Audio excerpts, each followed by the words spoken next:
right, so you know how certain things tend to repeat themselves in cycles? You know, isn't it kind of interesting actually? Rather bizarre, but kind of strange in a way of how you know, in Dragon Ball Goku goes through his original adventure, and then he goes to his first Tenkaichi Budokai, and then he fights the Red Ribbon Army. In Dragon Ball Z, um, right after they fight the Frieza Force, in future Trunks's timeline or time era, Goku dies of the heart virus, and the Z fighters are killed by the androids 17 and 18, you know, and then future Bulma, in order to save the events of the future, invents the time capsule so that Trunks or Gohan can go back in time to try to change or alter the events of history. And ultimately, what that does is that it sets in motion the events of the Android and Cell arc, and splits the timeline from his timeline. And then you go into Dragon Ball Super, and right after the events of the Universe 6 arc, they're going into like a reverse. Now it is the future timeline that is in danger. It is now future Trunks' world that is again facing the threat of complete and total annihilation, and Trunks has to go back in time to get Goku, Vegeta, Gohan, Piccolo, and bring them to his timeline to save the lives of the people in the future. And instead of trying to change or alter the events of history, he's trying to get people from the past to come to his present in order to save his present from being totally destroyed and eradicated by a new and ultimate evil.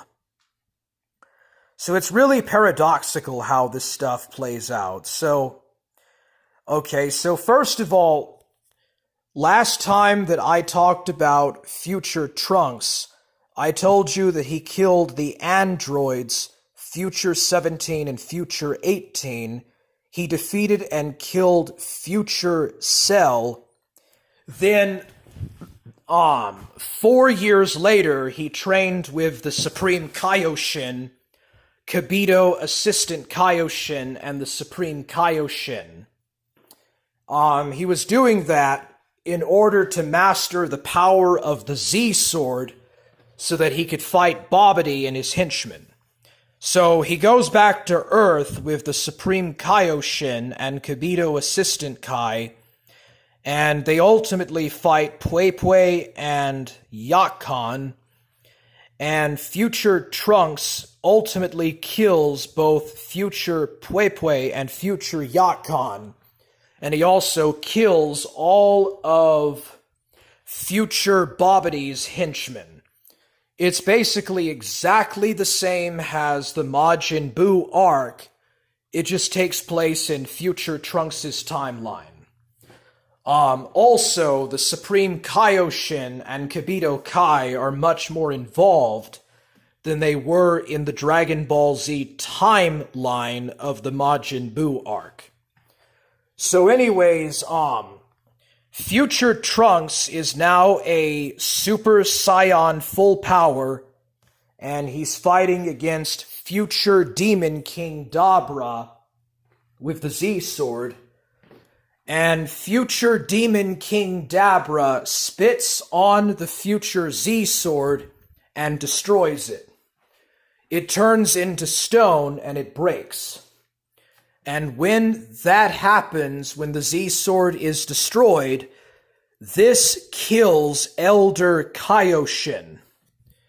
And you have to remember that the gods of destruction, the Hakaishin, share a life force with the Kaioshin. So when the Elder Kaioshin dies, Beerus loses a part of his life, but not all of it yet. Now, Babidi, well, actually, future Demon King Dabra destroys Assistant Kabuto. So future Demon King Dabra kills future Kabuto with a ki blast, just like he did in the Dragon Ball Z timeline. And then Babidi gets his hands on Supreme Kaioshin and kills him. Yes. For once, Supreme Kaioshin is killed by future Babidi.